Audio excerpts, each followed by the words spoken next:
Well, hey, welcome back to Built to Sell with JB, and I'm so excited today to have a really accomplished and interesting guest in that what she does is very similar to what I do, and there's a lot of carryover. So welcome, Ruthie Schulder, live from the jungles of Costa Rica. Thank you so much for having me. It's nice to come out of the trees and off to the beach to have some professional conversations now and again.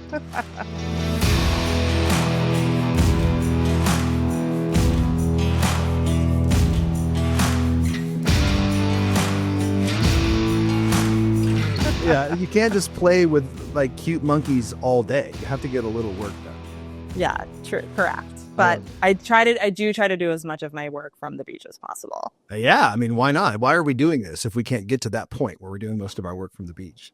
Exactly right. So, and I'd love to get into what made you move to the beach and where you moved from. But first, if you wouldn't mind, tell us a little bit about your story and sort of your evolution as an entrepreneur. I would love to tell you my story. I've been an entrepreneur since my early 20s. My first two businesses made very little money, but my first business I ever had was in my early 20s, and it was a children's clothing company, children's fashion business. And I had like an 8-page spread in like the New York Post magazine. Wow. But made no money, but it was a really good like hole in the market idea opportunity. Then I started selling my gluten-free baked goods around New York City while I was getting an MBA at NYU Stern. And then right after I graduated Stern, somebody who I had known from the female entrepreneurship space in New York had just started a marketing agency like a couple of months before and asked me to come on as her like full partner. So we took that agency and for 10 years grew it to an 8-figure a year company. Like Apple was my biggest client, then Amazon, then Airbnb. We were really pretty small, a small young team considering how much we were able to do in the industry, pioneer a lot of like new frameworks in the experiential marketing space. And then, we'll probably get, I don't know how much of my story you want to hear, but one of the reasons why I do the work that I do now is like, I really, really like lost myself in the growing and hustling of that business. Like the only year our sales were flat was the year I literally gave birth to twins and was back at work like 8 weeks later. And I'll never forget that. We had one flat year, but and it was the year I was like a woman. A human being. How dare you? Yeah, and there were so many things about like building that business that were amazing, and definitely like that's how I really learned how to be a great CEO. But there were a lot of parts of it that definitely like sucked my soul dry and ran me ragged. And then it was an experiential agency, so COVID hit. And we had made the Inc.'s like fastest growing companies list for many, many, many years. And so bankers had always been calling me. Yeah.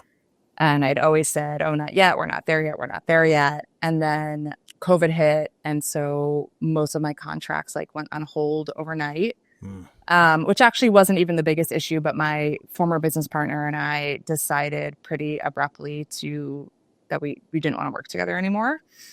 And so, and I say this because there's so much around to say about exiting the business, and, mine kind of happened in the way I thought it would never happen, which is a little bit under duress with two founders who didn't want to continue on or work together anymore, but we still were able to get a bidding war and a deal because of the strong positioning and my sales expertise and, all of those things.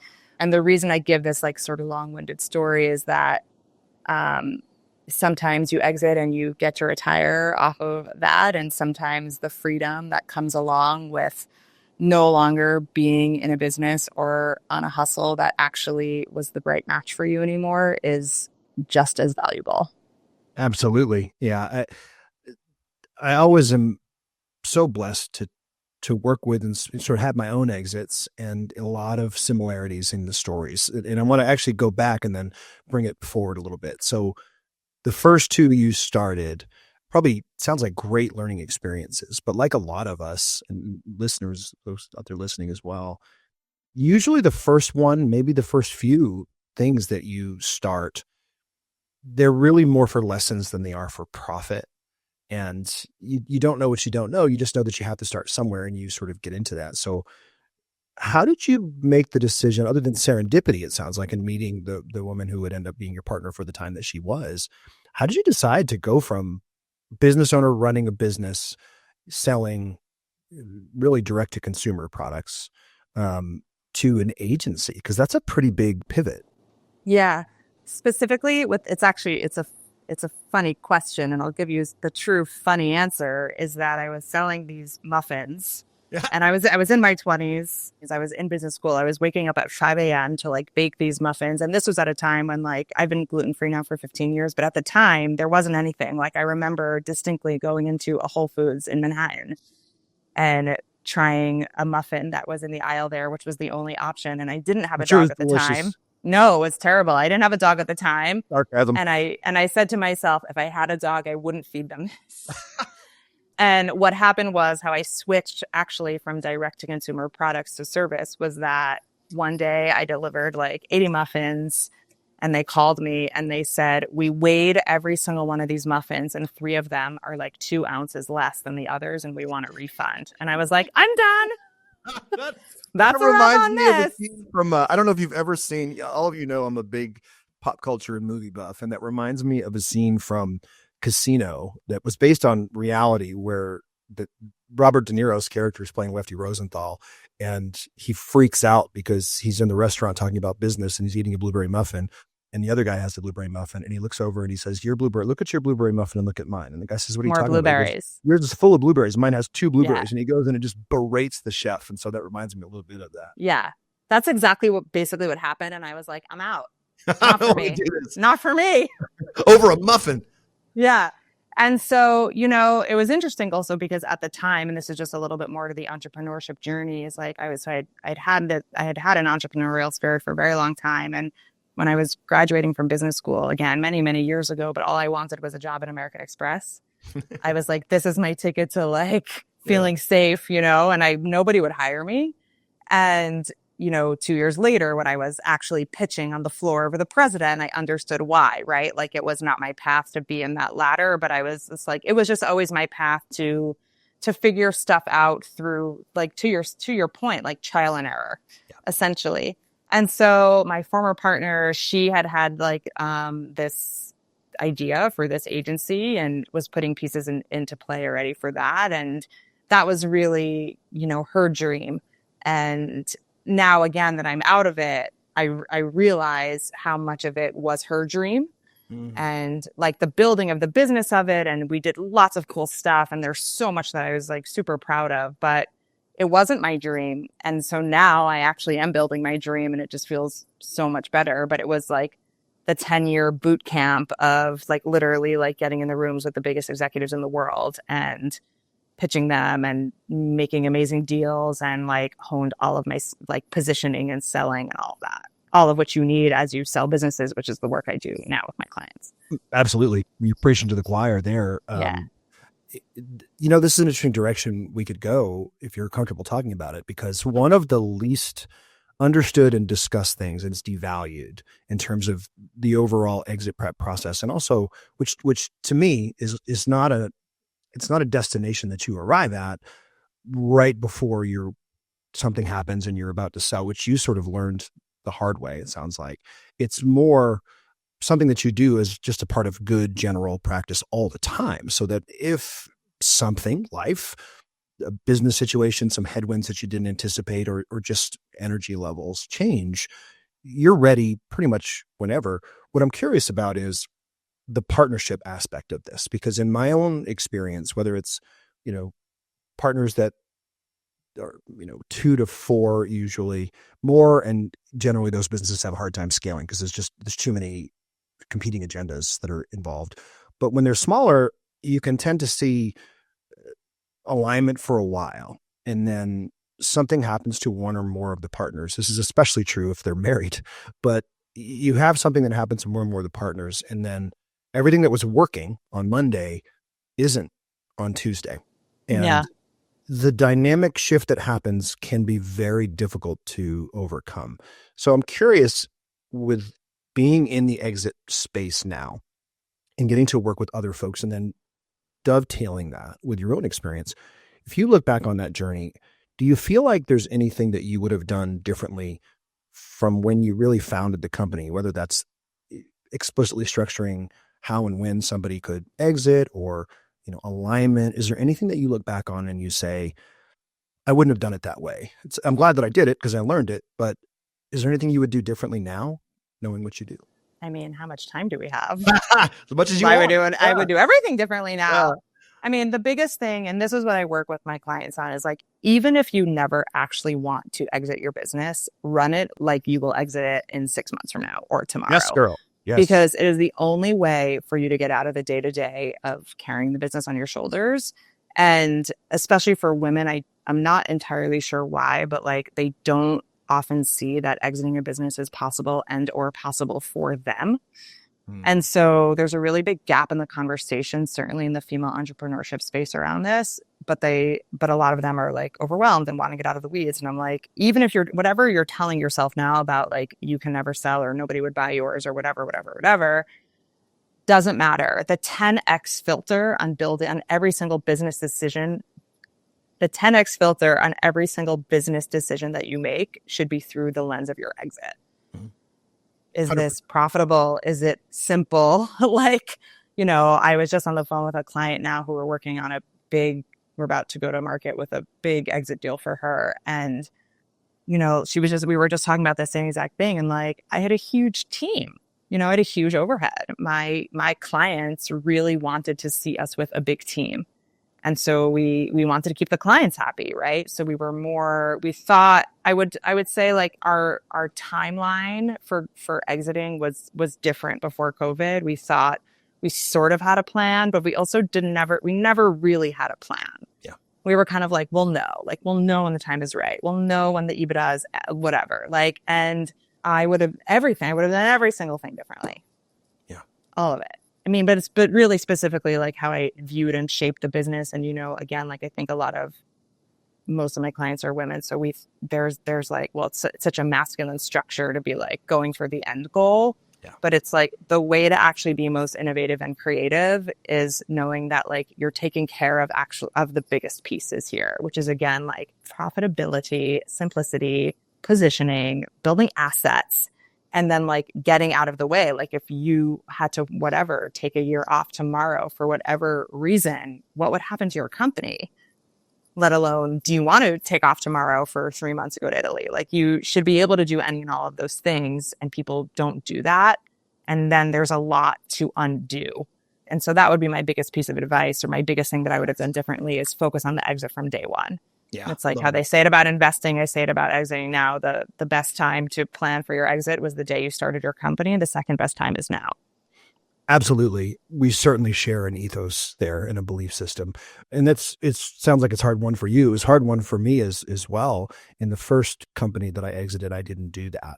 And the second time I did it, I do make a whole lot of mistakes, as most entrepreneurs do. We just sort of ready, fire, aim initially. And then the second one, I was like, okay, that didn't go the way that I wanted it to. Why? And what can I do differently? And then you get into M&A and exits, and you start working with just much more volume of folks, and you begin to notice these trends that pop up. And the biggest one I see is exactly what you said, which is an exit. Most people view it as something almost like when you're selling a house and you decide to last minute to sort of clean everything up in the house, declutter it, stage it, and do things that will make it a more attractive asset for someone else to purchase. Businesses is different, because the same thing that makes a business wildly attractive to whether it's a third party strategic or financial buyer or any other number of potential exit strategies is also true for you running the business, right? 100%. So do you have a really highly paid job, or do you have a business that is not dependent upon you? And so I call that the double exit, where before I even get into a conversation about what a true exit would look like for any founder or owner, it's, well, hang on, first, let's make sure that you are exited from the business. Well, what does that mean? It means exactly what you said. So you hit on something that's interesting, and I've noticed it too. I work with men and women, and I've been blessed to work with some just truly remarkable and brilliant men and women. But I do notice a difference. There is a difference, and some of them are obvious. Communication tends to be a little bit more in-depth and easier with women, whereas with men, it's more very direct. What's what's the point? What's the goal? What's the end here? In your experience as someone who works more with women, what's the challenge other than belief, right? So you touched on a little bit of self-limiting belief, but other than that, what are some challenges and maybe also opportunities that female founders and owners have that maybe men don't? Yeah. Let's talk about challenges first. Okay. In no particular order, I'm going to riff on this. Number one is that, and it's not like they really truly, most of the female entrepreneurs, they don't see it as an option. Mm. It's like this founder that I was just referencing who, we're about to really go to market with her incredible company. When she started working with me 2 years ago, she was just like, she had this really gorgeous, profitable business. And she's like, I want to quit. Like, I'm ready to walk away. And now, we've completely flipped that for her and, scaled, whatever. Now it's in a great place and she's going to have a gorgeous chef's kiss, beautiful exit, right?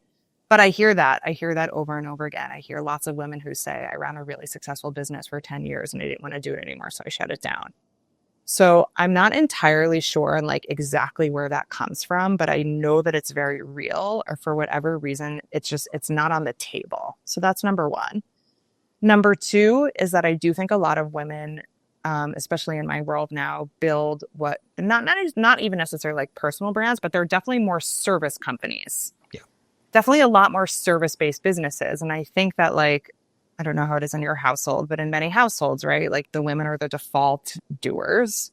And so women bring that pattern into their businesses too, where they truly become all of their systems, right? Mm. And they have a harder time getting out of that because they don't know how and they didn't ask for help. They're not asking for help, and the guilt and the over delivering and so many things that happen, I'm sure with men also, but I'm in the female space, so I can speak to that for sure.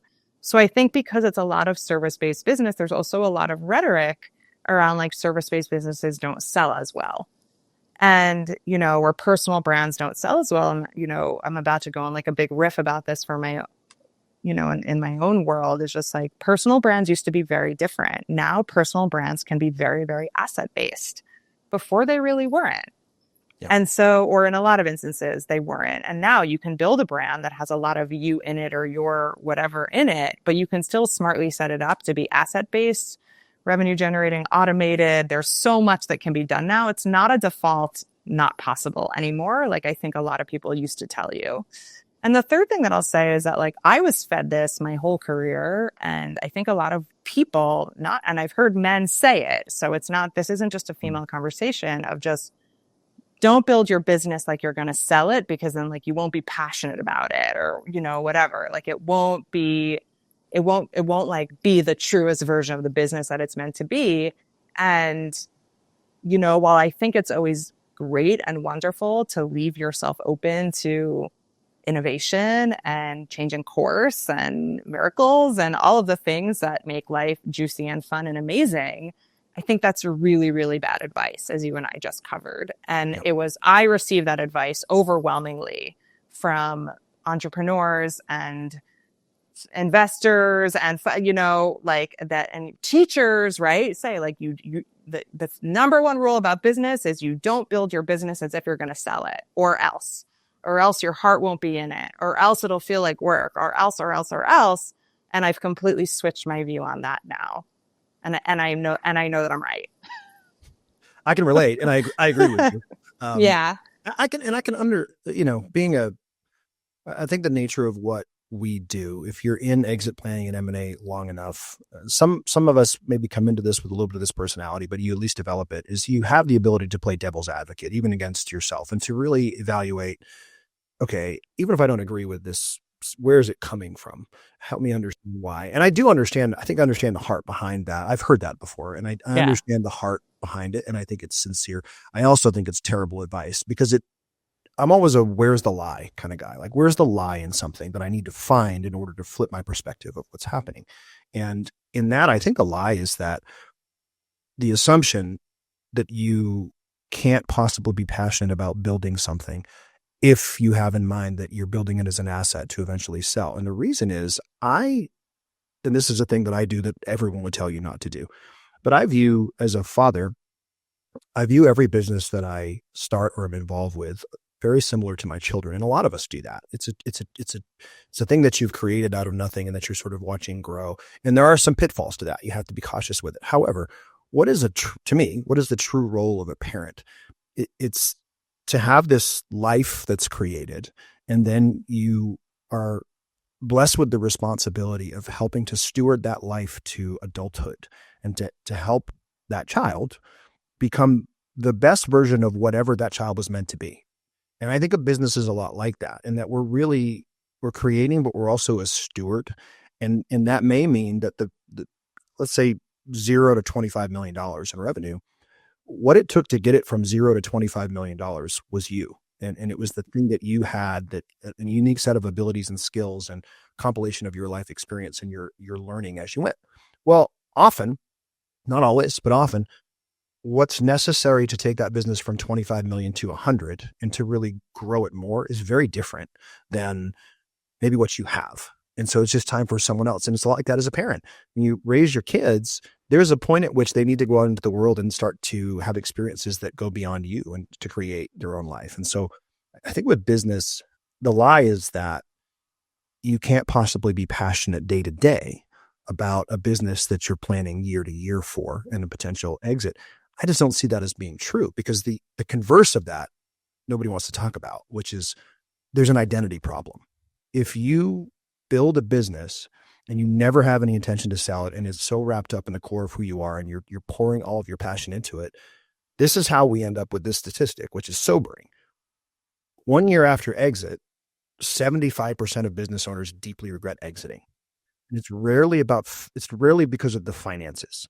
It's because, in my own experience, their identity was so intertwined with what they were doing and the business that they were running, that when they suddenly wake up, they sell it on a Friday, escrow closes, everything's done, and assuming they're not going to stay on, Monday happens, and they wake up and say, Who am I? Who even am I? And then you end up with this sort of weird existential crisis. So to me, that potential pitfall is far greater than, I suppose the assumption is there could be too much emotional detachment if you're assuming to sell it. But yeah, I don't really find that either. Yeah. I think also a lot of people yes to everything that you said, 100% yes. I also think well, first of all, to the stewarding, like 100% yes, right? It's like the business, the vision, this, it's like somebody else at this point might just have more resources and whatever to take it somewhere. Or if your heart's not fully in alignment with it anymore, you're not the right person also to carry it forward. I think a lot of people, there's the identity piece that you mentioned. And again, like I fully identify with that, not the regret. It's the best decision I ever made, but the losing myself in the business was very real for me. Yeah. And even now, like if I'm invited to an event and like the first thing I see is like everyone's titles, I'm like losing interest. Yeah. I'm like I'm over this. Like, tell me who you really are. Like, you know? And I think also there's a guilt factor of like, I abandoned my child. I abandoned my first baby. Yeah. And if it's not me, I'm the person who can take care of this the best. Right. And so there's a lot of that too, for sure. But again, it all goes back to like, no matter what, like building your like asset profitability, assets and systems that don't rely on you are always going to be the right decision anyways. And it's interesting to get curious about all of these beliefs and especially the identity work, because, again, it's like your clients, I'm sure, make tons and tons and tons of money off of their exits. And it's like freedom is an inside job. Like peace is an inside job. Yeah. And if you want that for yourself and you're able to like take your blinders off and say, okay, like now with the time and the resources, like, what am I going to learn? Like, what am I going to get curious about now? Like, it's a completely different world than just, oh shit, it's it's that, or it's nothing. And now I'm a nobody. Mm-hmm. Yeah, absolutely. And it's sort of an interesting thing where I love the direction that you're going, because when people think about exits and valuation in particular, we all know the very specific valuation models that are available that are mostly financial in nature. And there's different ways to value a business, and certain industries will rely upon one or more disproportionately. But what people don't often talk about is what you just alluded to, which is most of your business's value, if you're doing it, in my opinion, the right way, like 70% is tied up in intangible capitals. Yeah. So it's things that you can't quite as clearly define on a balance sheet or a P&L, but they're enormous value drivers. So it's your IP, it's your systems, it's your processes, it's your people, it's the social capital that you have with whoever your end user is, your reputation in the marketplace. These are all things that are a little bit more difficult to quantify on, a financial statement, but they are Yeah. massive value drivers. And those are the things that if you really spend a lot of time on those and you make them less dependent upon you, I call that within the context of the conversation we'll have, I'll call that key woman's prison for female founders, key man for male.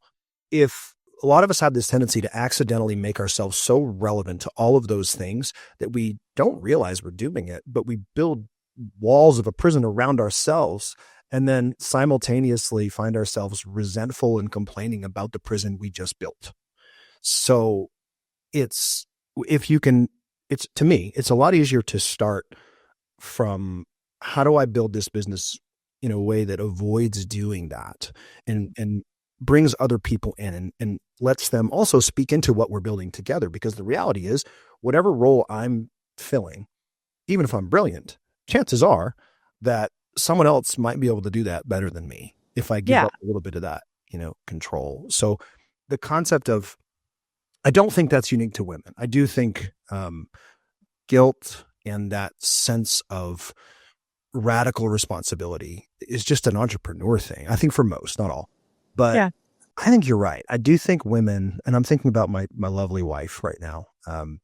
I do think women take a different level of ownership, and maybe it's just a different perspective of men. In my experience, while they still get emotionally attached to the business, probably are more attached to the identity that the business has given them than women are.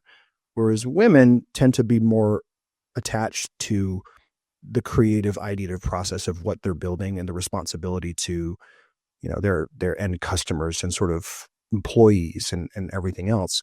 I wonder though, if just the fact that, in my opinion, women tend to be more relational creatures than men are, plays a role in this. And when you talked about that women don't believe that an exit is possible, that's been my experience as well.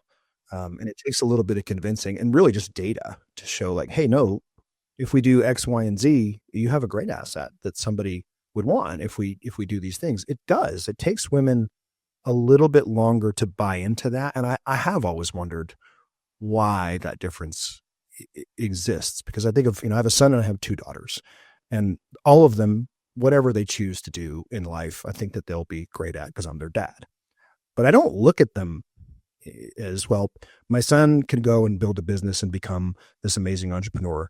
My daughters have to do, I don't at all. I think they're all three unique individuals, but you do start to think as a father, how can I instill the same level of, unabashed, maybe even irrational confidence in my daughters that my son was probably born with? And I don't know what the solution is to that, but I do think you're onto something because I see it too. Yeah. And I don't have it fully cracked yet. I really don't. I don't know. I mean, listen, we get messaged so differently. I laugh. I have twins. I have a boy and a girl. Yeah. Okay. They eat the same food. They share a room. They were raised with the same toys. They go to the same school. They go to the same camp. They're not, and so young. It's just one goes this way and one goes this way. Right. Yeah. And who knows, right? There's so much there and so much of that conversations, and then how we're just formed. And, a big thing that I really truly, like, I think about female entrepreneurship, like all the time, all the time. And, like women, certainly overachieving women, of which I definitely am. And my great clients are too, is like, we're overachieving in systems like truly not built for us.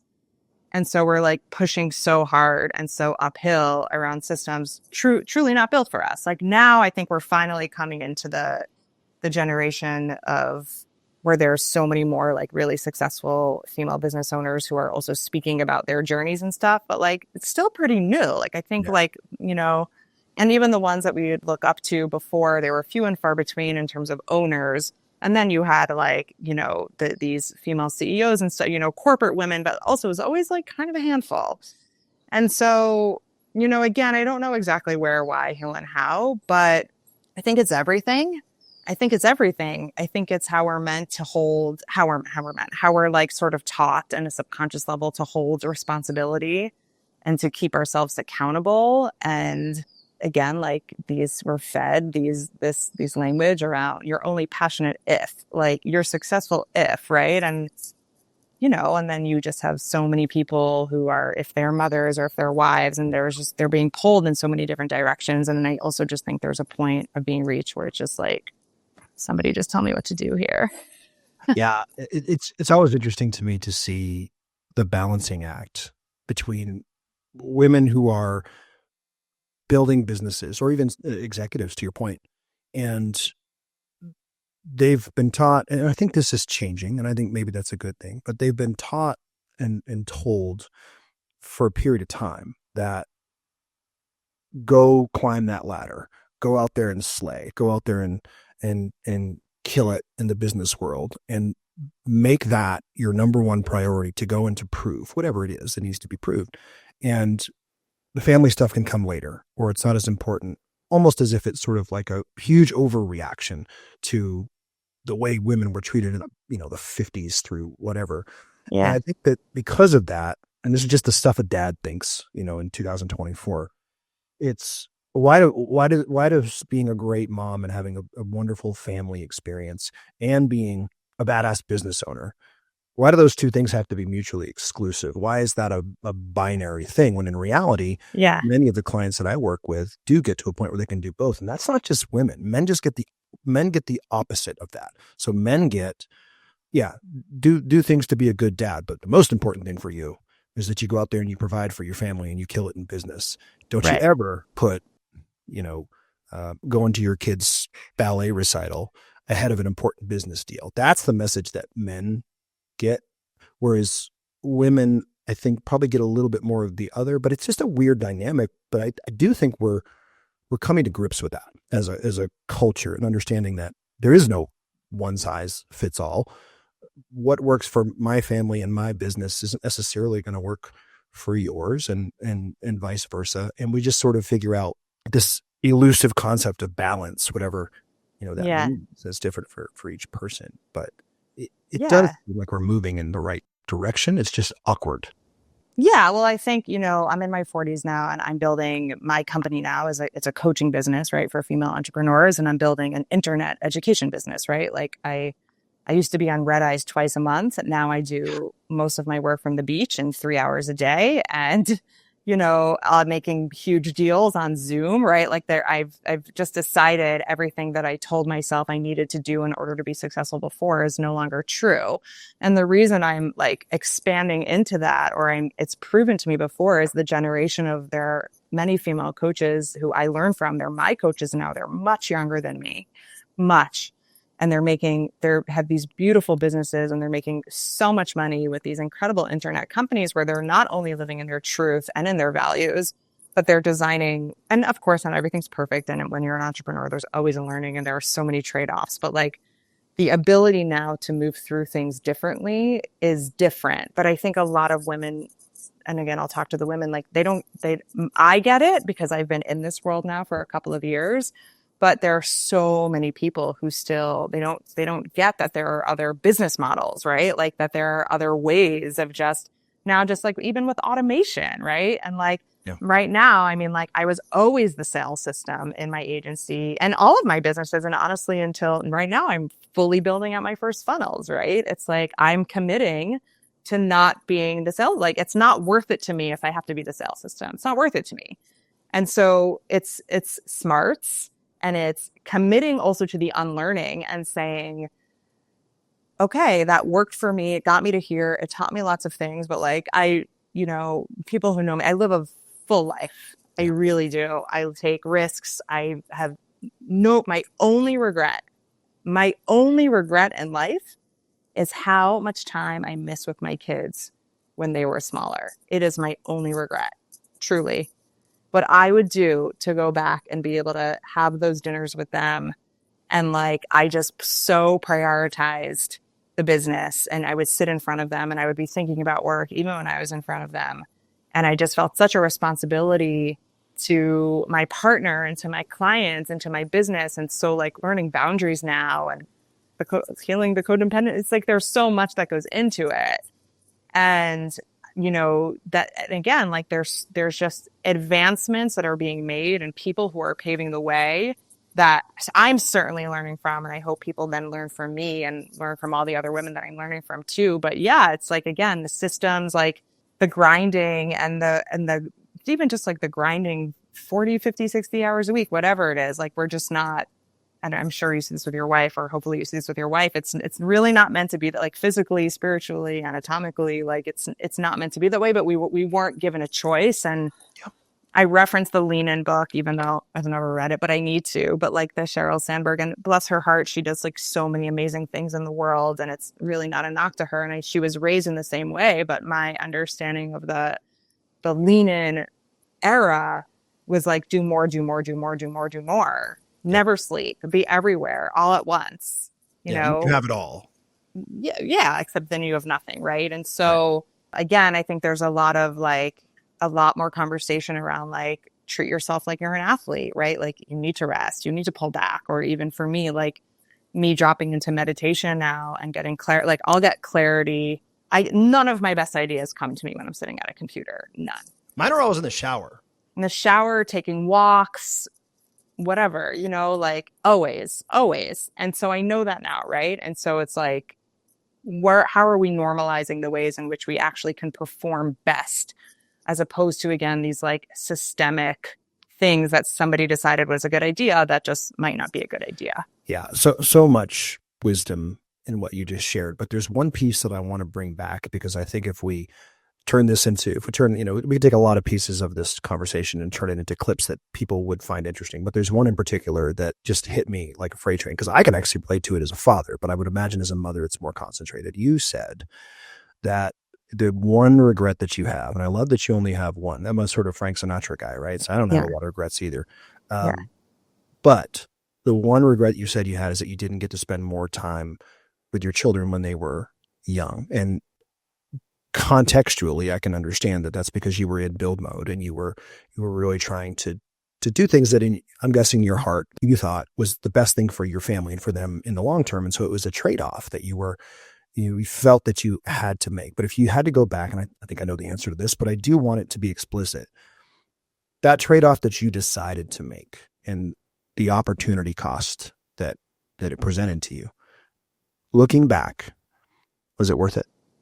No. Yeah. That the answer? Yeah, I mean, No.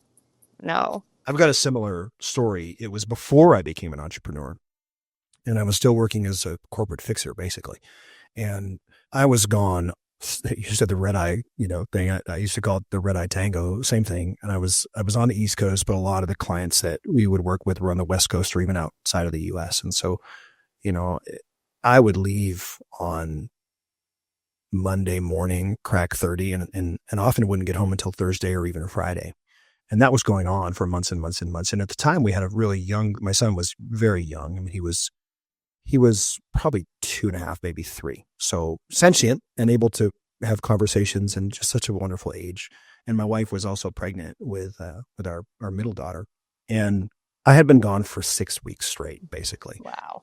And that's a really crucial time in your child's life to miss. Any of it is, but that's especially crucial. And I remember I reported directly to, it was a surgical robotics company. I reported directly to the chief medical officer, and she knew that, and she was a badass, but she knew that I was getting pretty close to the end of my rope. And she had said, "Hey, listen, stay home for a week. Just take a few calls, stay home, spend some time with your family." I'm like, okay, I'll do that. So I had told my son, "Hey buddy, Dad's going to be home next week. I know I haven't been home and I miss you. And we're going to go fishing and all this stuff." And, well, I get home on a Friday at like noon is when I got back. And I'm sort of starting to decompress and take off the armor that I always felt to do that job.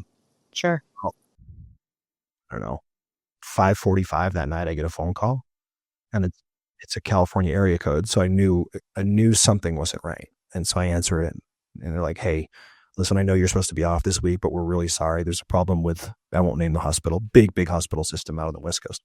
And there's like $50 million at stake. And we think you're the only one that can go in and fix it. And they didn't ask me. This is the thing. They didn't ask me. They said, "We went ahead and made you a flight. Ooh. It leaves at 9 p.m. There's a car that'll pick you up in an hour." Yikes. And at this time, this is my income. This is what I do. So Yeah. I didn't like it, but I'm already, especially at that time, this is years ago, but I'm already going into, problem solver mode. And what do I need to do in order to, so I'm like, okay, repack my suitcase, do all this stuff. And as I'm carrying the suitcase, and I think I can get through it this time without crying. I don't usually, because it's so long ago, but I'm going down, and our house has like a 2-story foyer. And at the top of it, there's a little landing and these little banisters. And as I'm getting ready to open the door, Ruthie, I open it, and I'm getting ready to leave. And something made me turn around, and I turned around and I looked up over the banister, and my little boy has his hands on the railing, and he's looking through, peeking like this. And there's just a tear like streaming down his face. Oh. And I got to tell you, never in my life did I feel like a bigger piece of crap than that moment, because 2 thoughts happened in sequence. One was, this POS company doesn't care about me or my family, and they have made me lie to my son. They have created a situation where I lied to my son, and it's their fault. I can't believe they're doing this to me. And we have a landing, and we have 3 steps down to the ground. As I hit the landing, the next thought hit, which was, nope, it's not their fault. It's yours. It's yours because you're allowing this jacked up lack of boundary system to affect your family, and nobody's responsible for that but you.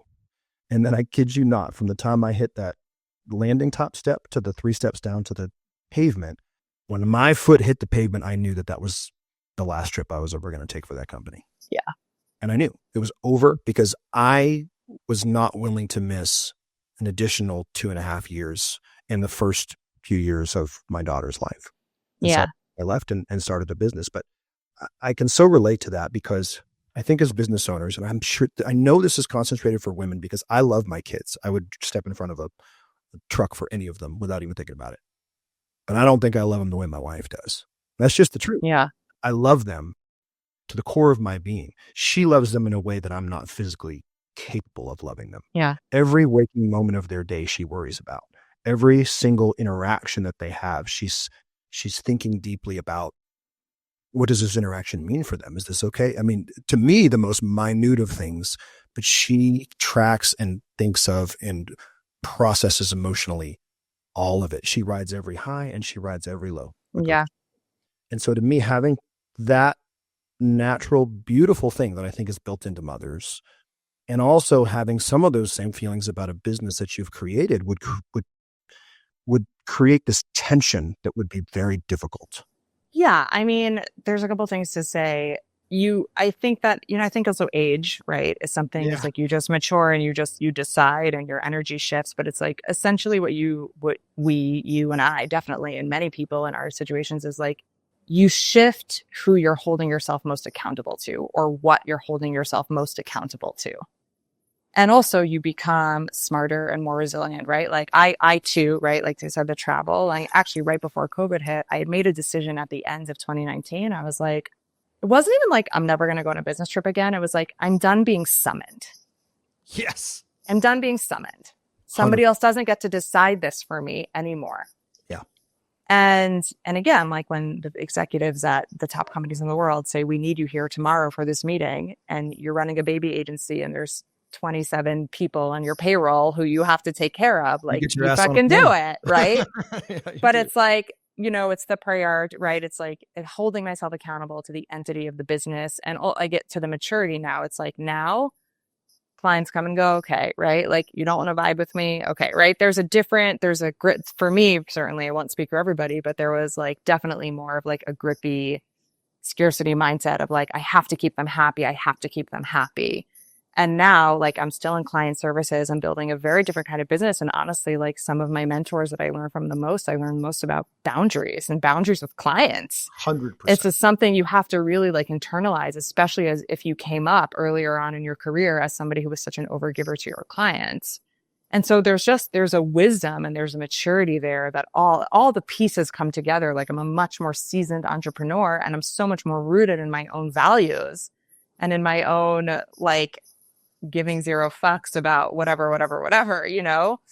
And yeah, what your story reminded me of was I was taking a Peloton class like 2 years ago, and I still remember this. And Allie Love, who's a Peloton teacher, was telling a story during one of her rides where there was this son and the father like worked all the time or whatever. And the son was like, Dad, how much is, like, was a lawyer, the dad, how much is an hour of your time?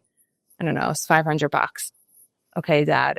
Okay. So then the kid would be like, I need money for this. I need money for this. I'm going to earn money for this. And the kid came up with 500 books, gave it to his dad and said, I'd like an hour of your time, please. And I never forgot that story. And it's like so poignant. And now, as we said, I'm in Costa Rica, at least for the year. Hopefully let's keep our fingers crossed longer, but we'll see. Cause I've got an ex-husband in the mix who's still in New York, but, Costa Rica is my 10x because for the first time in my life, I have no childcare by choice. And, you know, I get to dance class early to pick up my daughter so that I can watch through the windows and see her joy in these classes, which I used to go to the recitals, of course, and she does it at home and I'd hear her talk about it. But realizing now how many of the in-between moments I really missed was like so massive, but also saying like, I'm here also to live my life. Right. And so when I say I'm building an empire in 3 hours a day and 3.5 days a week, like, I'm serious about it. Like, my morning routine is set. I'm working out. I'm on the beach. I'm meditating with my dog. I'm working, you know, my 80%, you know, super like systemically focused, working on the automations and everything. And then, of course, being like super empathetic, channeling Oracle mode with my clients and getting to do both, right? System structures and visionary. And then I get fully into family mode. And the way that I'm saying this, I'm a planner. And so I've always like, my calendar is really like specific and done and important to me. And I'm like, when? And it's a puzzle piece, right? And I actually love the like puzzling of the calendar. But here, what I just switched my mindset to a couple of days ago, I said, this era of my life is actually all about devotion. And the way that I'm structuring my time now is in the mornings, I'm devoted to self, devoted to me, my workouts, my beach walks, whatever.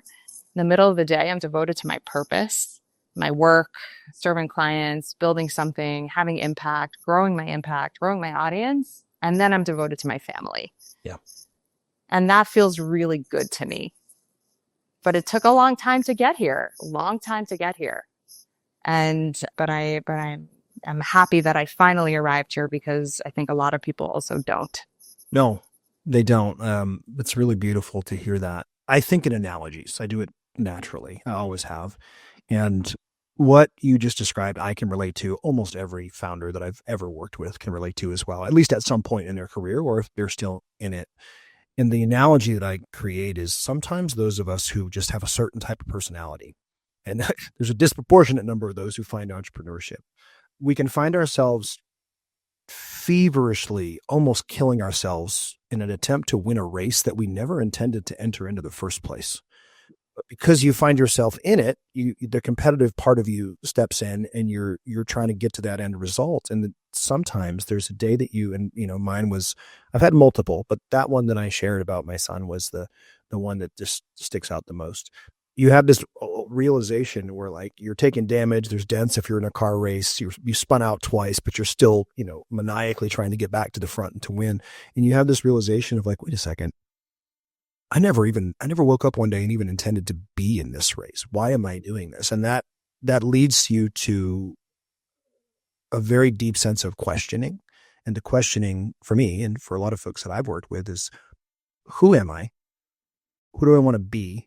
How close are those two things? And what's important to me? What truly matters to me that I care about the most? And so for me, it's clear as bell and it's in order. I want to be the best husband I can be, the best father I can be, the best friend that I can be. And then the businessman thing comes as a result of me doing those three things well. And so every decision that I make, and I think this is valuable for entrepreneurs, whether you're in service and you're working with clients, whatever that looks like, or you're selling a product, if any business decision that I make doesn't align with those first three things, it's a no. I don't Yeah. know how much money you offer, and becoming good at client selection and alignment work is crucial, because I used to believe, and I don't know if you did, you might be smarter than I am. I used to believe that every client you had to get, every potential opportunity to sign a client or to sign a customer, you wanted to, every single one. Now I've entirely flipped that lens where I'm constantly looking for reasons not to. Like, I'm constantly looking for reasons why I maybe don't want to work with, a client or pursue an opportunity.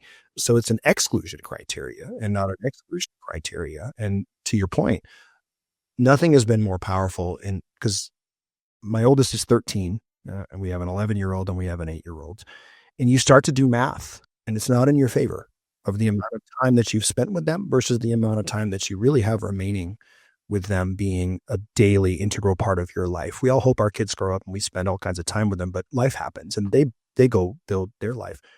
I know to the core of my being that 20 years from now, if there's one comma missing in my net worth or one deal that I didn't do, I'm not even going to remember it or miss it. But if I miss those moments like I did the first 2.5 years of my son, I'd never forget myself. And so everything has to align with those three things. And then as a friend, I want to be able to show up for people who are meaningful to me in a way that's helpful and valuable to them. And so the lie there, and you seem to have solved it, which is amazing. You don't have to build a business and become a slave. I love the way you said that. You don't have to create a situation where you can be summoned by another person or entity at any time. And you can still build a great business that has great value. And here's the crazy thing. The more concise and dialed in you are on the true value that you offer to clients, and the more limited your scope of service, and the greater the value of each individual thing that you do, you absolutely can build it, because you end up being a bigger value add to them in any way, because you're so clear on who you are. Yeah, I think yes to everything you said. It's like, then you're also just more like universally and spiritually aligned too. Yeah. And so to your point of like your exclusionary criteria, it's like, that's just keeping you in the most beautiful, incredible ways, keeping you more and more and more in your own authenticity. And the universe will always reward you when you are in your own authenticity with your own alignment, spirit, truth, self-worth, whatever words you want to use around it. And so there's some like witchy factors there too. And it's like all those places you gave away your power. Yeah.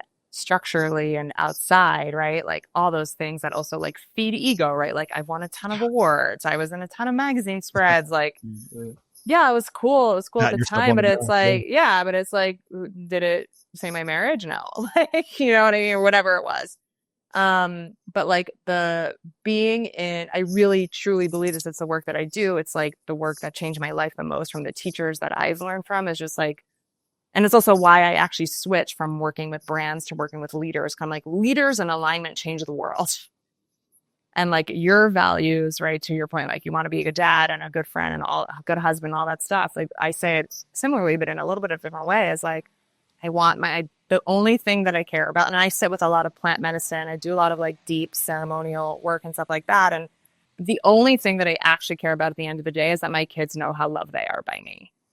Nothing else actually matters. Everything else is icing on the cake. Yeah. And so that is the number one. And then me stepping into my highest self as often as I can in every day. Obviously don't do this all the time because I'm a human, but like with every opportunity that's presented to me or every choice or every learning, it's like, am I evolving into a higher self version of me? And if not, I don't want it. And like, do I walk away from cash? Sometimes I do, but there's too many clients that, to your point, right? The implication is that you regret. Yeah. and the agita that's not worth the money. So yeah, I think we're in like deep alignment there. But really, it's like being in your. And I say this to myself all the time. Whenever I'm at a growth edge of success, well, the flip side is like my biggest growth edge, and for all the overachieving women out there, who's like your biggest growth edge is often softening. But Yeah. when I'm in my like, I want to make this amount of money or I want this level of impact, and I know this to be true. I said, the universe is just waiting for me to become more me.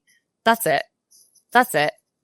Step into my own power in a different way with a voice, all that stuff. Cause then you're just rewarded. Yeah. And so much good insight there. And one thing that really struck me about it was my life, the greatest growth trajectories that I've been on. And they're in sprints and it never stops. But the times when I have grown the most, when I look back, and actually that company that I left is a good example, there's always something in me that only I can confront, and I have to confront it. And for me at that time, what I realized was that job was a massive, massive ego trip. It was. To go from growing up in small town Maine to walking into a room at one of the most prestigious healthcare centers in the world with world famous surgeons and CEOs, and for everyone in that room to look at you and say, "What do we do next, JB?" A thing that I had a difficult time admitting until, right around that moment in the debrief after when I left was I let my ego make way too many decisions. It wasn't even financially, it really wasn't. I was making them in any given year, $30 to $50 million. And my salary was nowhere near that because Right. it wasn't compensatory. So it wasn't for financial reasons. And that's initially what I was thinking. I'm doing this. I lied to myself. I'm doing this for my family. No, I wasn't. I did it because when I walked in a room and everyone looked at me and I got this sort of bump, my ego liked it. That's the truth. And so I had to confront that and ask myself, are you more concerned with being exalted and liked, or are you more concerned with being authentic and effective? Because you have to choose one or the other. Yeah. And for me, it was the very beginning of me realizing, okay, how do I hold space for me and those I hold dear, and to make sure that I find a way to bring value that doesn't compromise the integrity of those commitments that I've made. So, I mean, Yeah. I can really relate to that. Yeah. And again, to your earlier point of like some people who exit their companies and then regret it. It's like, because there's an ego death they weren't prepared for. 100%. 100. Yeah. And that's why, again, it's like all of this, the inner work is a really big part of this too. It just is. And in my containers that I work with people on, it's like we talk like the leadership and the energy pieces are just as important as the other pieces. Because you need to like hold the vision and keep your crown on. And like some deals take a year and some deals take shorter and some deals take longer. And you gotta calibrate to also the highest possible number that wants to come your way and not sell yourself short in all the ways. But it's like there's a shift that's already happening, that's gonna happen. And it's like, who are you gonna be to meet that and go past it and all the like really witchy stuff that I love to talk about. But Yeah. I don't know if that's true to your audience, but it's true because again, it's like when you're a CEO and you're a founder, it's like it's such a big part of your being. It just is, and all this stuff it's important. And I mean, I'm sure I know tons of uber wealthy people who can't find peace or happiness, and I know tons of people on the flip side who do the inner work, and it doesn't matter how much they have. They're always smiling, and we obviously want all of the things, and everybody should have all of the things, but you have to consciously evolve into that, in my experience. Well, and you're always, you become good at, hopefully you become good at weighing cost and gain versus opportunity cost. I had a client about a year ago who had done really well, had a really great business. The business had grown from nothing really, bootstrap, to over $50 million a year in EBITDA in 6 years. It was unbelievable. That's fun. And he really, with the nature of his business, it was pretty optimized. And he had, over time, done a nice job of removing himself for the most part from it. And the business, because of its industry, was valued at $200 to $250 million. Unbelievable, right? And he was only paying himself $200,000 a year. So he literally, if he exited that day, could never spend the amount of money that he was about to come into by his exit. And that's not the interesting part. The interesting part is he goes, no, I don't want to exit right now. And I said, okay, cool. Why? He said, well, I want $1 billion exit. I want to be a billionaire. Yeah. And I just paused for a second and I said, okay, Why? cool. Why? He's like, well, it's a number that I've always had in my head, and he never really gave me a clear explanation. And I said, hey, can I have your permission to just speak really candidly? And he said, yeah. And I said, no, you don't. You don't want to be a billionaire. Yeah. Said, what do you mean? And I said, well, I know a few, not like buddies at their house, but a few that I have spent enough time with to understand what their life is like. And I don't know that trade-off, because you have young children, is one that you're going to be interested in making, when in reality, the difference between $250 million and with some creative estate planning and trust work, you're going to keep a pretty significant portion of that. You will never blow through in your life. You have already changed the financial trajectory of your family tree and generations after it, if you're smart with it. The difference between $250 and $1 million is going to be meaningless to you, but the cost to achieve it might just crush you and destroy you. And those are the things that you have to really juxtapose against each other and ask, is the juice that I'm going to get from this squeeze of going, in this guy's case, I want to have $1 billion exit. Is it worth the squeeze that you had to do to get there? And in most cases, no, because the 2 millionaires that I know, one was a bit of an accident, and there were some quirky things that happened, and they were happening so fast that even he didn't realize that his net worth was $1 billion. And the other was someone who, for 40 years, worked 4 a.m. to 10 p.m. His grown children don't speak to him. They have no relationship, and they're not great kids. And so, not that anyone who reaches a level of that level of financial security has those issues, but there's a cost. And that's the piece that when I'm doing exit planning, and I don't know if you can relate to this, it doesn't matter if it's a man or a woman, and it really doesn't matter their geographic background or anything. Every single time, the hardest part of what I do is the emotional component of doing that work to understand, do we want to exit and why? How much do we need after that exit? What level of involvement, if any, do I want to continue to have in that business? And then just as importantly, how has or will my identity shift in such a way that I know clearly before it happens pretty well what I'm going to do next? Because the answer to that can't be, I'll figure it out, because we know that anxiety, that post-exit anxiety and angst, if you're not ready for it, that ego death you talked about, we know it's coming. And so the hardest part is to help someone understand that and to try to the best of your ability to sort of Sherpa them through it if they've never experienced it, because it hits you hard. And I remember, it hits you really hard. So yeah. Well, I know that I'm going to have some links where if you want to go and learn more about the remarkable and beach ready Ruthie Schulder and her journey and experience going from, building this agency to working with powerful female entrepreneurs to help them build toward and think about what their eventual exit strategy will be and how to get from where they are to there.